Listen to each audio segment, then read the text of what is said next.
Alright, today I'm doing a short video on which jigs I most frequently use for fishing for trout. I had a viewer ask me the question, and I told him I would show him because I didn't know the technical names for each and every one, so I can give him a visual and he can figure that out on his own. So this one's for Dylan Duncan. Alright, first of all, he asked me which is my favorite. So, lately, it's been this one, and it says on the back forage fry, and I believe I got it at Cabela's, and I believe I have a couple other ones that are similar to it that work just as effectively, and this one here is one of those. It is a cheaper one. It's not from Cabela's. I think I got it at the co-op or something, and it wasn't near as much money, but it's much similar, and it's the same weight.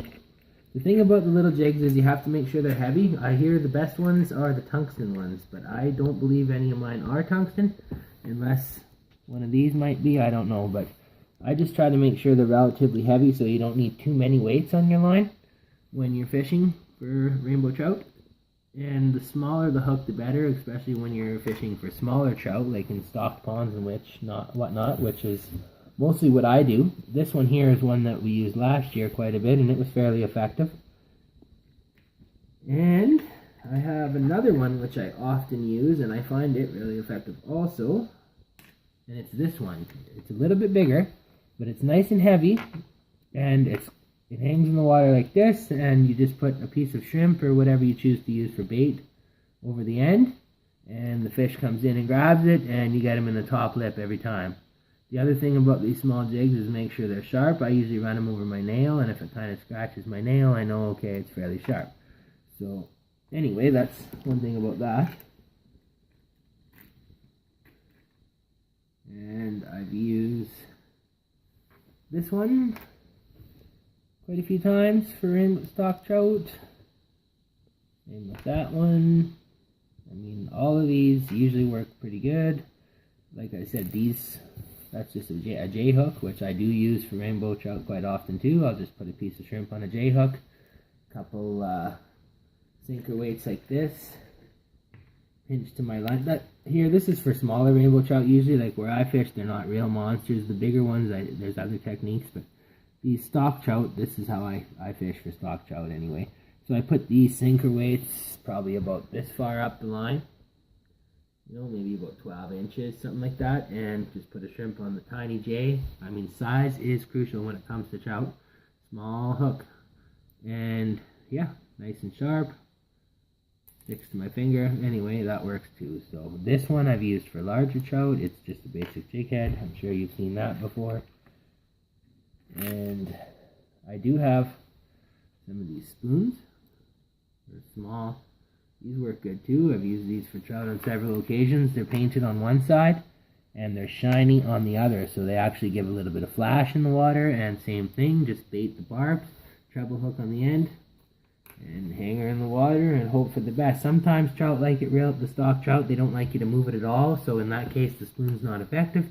But if they're feeding aggressively, then, the flash of the spoon will get them to hit. So it's kind of one of those things you just have to watch. And the other thing, when you're fishing for trout, I hate to give away every secret, but it is absolutely crucial that you use a light line.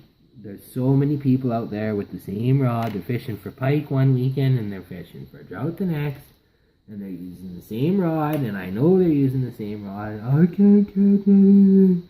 Well, you can't catch rainbow trout on heavy line. They can see. They're smart. They're way smarter than a pike or a pickerel or anything like that. You have to use light line.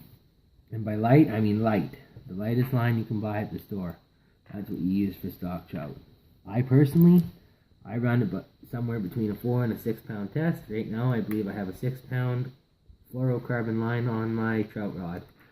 Seems to work fine. There's lighter. If I couldn't find lighter, if I could have found 3 pound test in the community I live in, I would have put that on, but I was in a rush and I bought 6 and it's been working, so I just left it alone. If you're jigging for or fishing for trout in the summer, often these small spoons can be extremely effective. working them along, you know. The flash, they're aggressively feeding in the spring and sometimes in the fall. A few of the spoons that that's all of them that I have in here, actually. Oh, this I've used too for stock trout several times. Actually, my buddy came out with me last year to the pond, and he used this the whole time we were there. He just opened my tackle box and he picked that one, and that's what he used the whole time, and it worked great. He caught just as many as I did.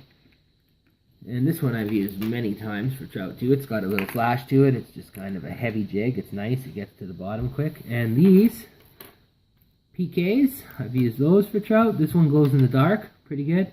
Here's another one of those. This one's got a yellow bottom. This one's got an orange bottom.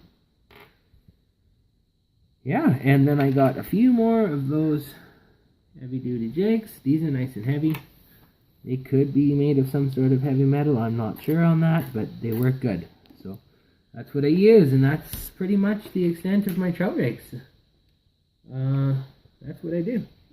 I often run the weights, like I mentioned earlier on the line, but try to keep them to a minimum. 1, 2, maybe. Sometimes I just run none. If the fish are being fussy, I won't put any of those on, and that's fine too. If you can get it to the bottom without a weight, that's good. The lighter your line, the easier that'll be for you. So I hope this gives you an idea of the jigs I use for rainbow trout. And if you have any more questions or comments, I look forward to hearing about it. So go ahead and leave those below. And if you haven't already subscribed, don't forget to do so. Thanks for checking out my channel, and I hope you enjoyed the video.